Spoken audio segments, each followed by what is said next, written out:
പ്രേക്ഷകരുടെ ശ്രദ്ധയ്ക്ക് Kerala vision cable നെറ്റ്വർക്കിൽ ഫ്ലവേഴ്സ് ഇനി മുതൽ ചാനൽ നമ്പർ 10-ലായിരിക്കും ലഭ്യമാകുക. പ്രേക്ഷകർ സദയം സഹകരിച്ചാലും. സമയം കഴിഞ്ഞും ബെഫ്ക ഔട്ട്ലെറ്റിൽ നിന്ന് പിൻവാതിലൂടെ പോലീസുകാർ മദ്യം വാങ്ങിയെന്ന ആരോപണം. ദൃശ്യങ്ങൾ പകർത്തിയ നാട്ടുകാരനെ മർദ്ദിച്ചെന്നും പരാതിയുണ്ട്. യുവാവ് ചികിത്സയിലാണ്. യുവാവ് ജില്ലാ പോലീസ് മേധാവിക്ക് പരാതിയും നൽകിയിട്ടുണ്ട്.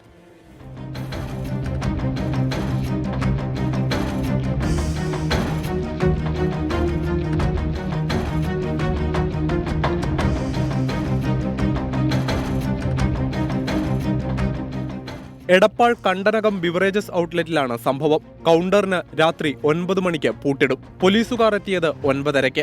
രണ്ടുപേർ ഗേറ്റിന് പുറത്തുനിന്ന് ജീവനക്കാരുമായി കുറച്ചുനേരം സംസാരിച്ചു. പിന്നീട് പണം നൽകി. ബിവറേജസ് ജീവനക്കാർ മദ്യക്കുപ്പി കൈമാറുന്നത് ഫോണിൽ പകർത്താൻ ശ്രമിച്ച തനിക്കുനേരെ പോലീസ് പാഞ്ഞെടുത്തെന്ന് പ്രദേശവാസിയായ സനീഷ് പറയുന്നു. പിന്നെ ഞങ്ങൾ പോലീസുകാരാണെന്ന് പറഞ്ഞ് മർദ്ദിച്ചെന്നും പരാതി. എന്നോട് എന്താണ് വീഡിയോ എടുത്തു. ഞങ്ങൾ കാണാൻ പോലീസ് സ്റ്റേഷനിലെ ആൾക്കാരെ കൊണ്ട് എന്നെ മർദ്ദിക്കേണ്ടത്. എനിക്കിപ്പോൾ ശരീരം മൊത്തം വേദനയാണ്. കാരണം 9 മണിക്ക് ശേഷം മദ്യം കൊടുക്കുന്നത് അത് തെറ്റാണ്. അത് കളവ് മുതലാണത്. സനീഷ് എടപ്പാളിലെ സ്വകാര്യ ആശുപത്രിയിൽ ചികിത്സയിലാണ്. ആക്രമിച്ചവർക്കെതിരെ ജില്ലാ പോലീസ് മേധാവിക്ക് പരാതി നൽകിയിട്ടുണ്ട്. അതേസമയം പോലീസ് ഉദ്യോഗസ്ഥർ ആരോപണങ്ങൾ നിഷേധിച്ചു. 24 മലപ്പുറം.